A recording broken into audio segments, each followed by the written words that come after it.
دی rail سلیم شیڈی امریکی rapper ایمینیم کا ایک گانا ہے جو 2000 میں ان کے تیسرے اسٹوڈیو البم دی مارشل میتھرز LP سے لیڈ سنگل کے طور پر ریلیز ہوا تھا۔ یہ گانا تجارتی طور پر کامیاب رہا اور امریکہ، برطانیہ اور آسٹریلیا سمیت کئی ممالک میں چارٹ میں سر فہرست رہا۔ اس نے ایمینیم کو بہترین ریپ سولو پرفارمنس کے لیے گریمی نامزدگی بھی حاصل کی۔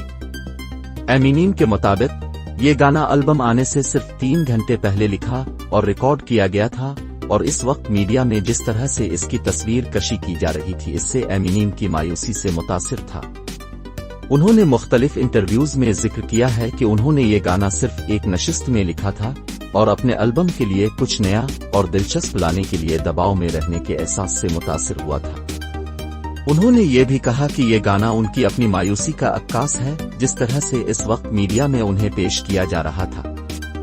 گانے کے کورس سے مراد خود ایمونیم اور اس کردار کی طرف ہے جسے اس نے اپنی موسیقی میں پیش کیا ہے، سلیم شیڈی، اور وہ کس طرح اصلی سلیم شیڈی نہیں ہے اور کس طرح ہر ایک کا ایک تاریک پہلو۔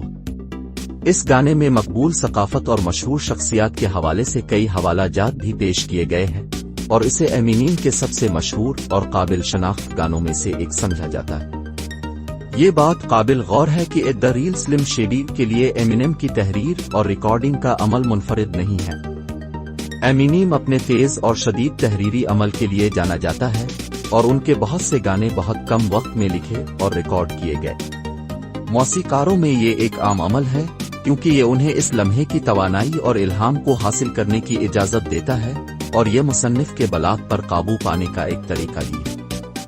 خلاصہ یہ کہ دی ریل سلیم شیڈی امریکی ریپر ایمینیم کا تجارتی طور پر کامیاب اور تنقیدی طور پر سراہا جانے والا گانا ہے جو 2000 میں ان کے تیسرے اسٹوڈیو البم دی مارشل میتھرز LP سے مرکزی سنگل کے طور پر ریلیز ہوا تھا۔ گانے کے بول اس کی متنازع طنزیہ اور مزاحیہ نوعیت کے ساتھ ساتھ اس کے ہوشیار الفاظ اور مقبول ثقافت اور مشہور شخصیات کے حوالے سے بھی مشہور ہیں۔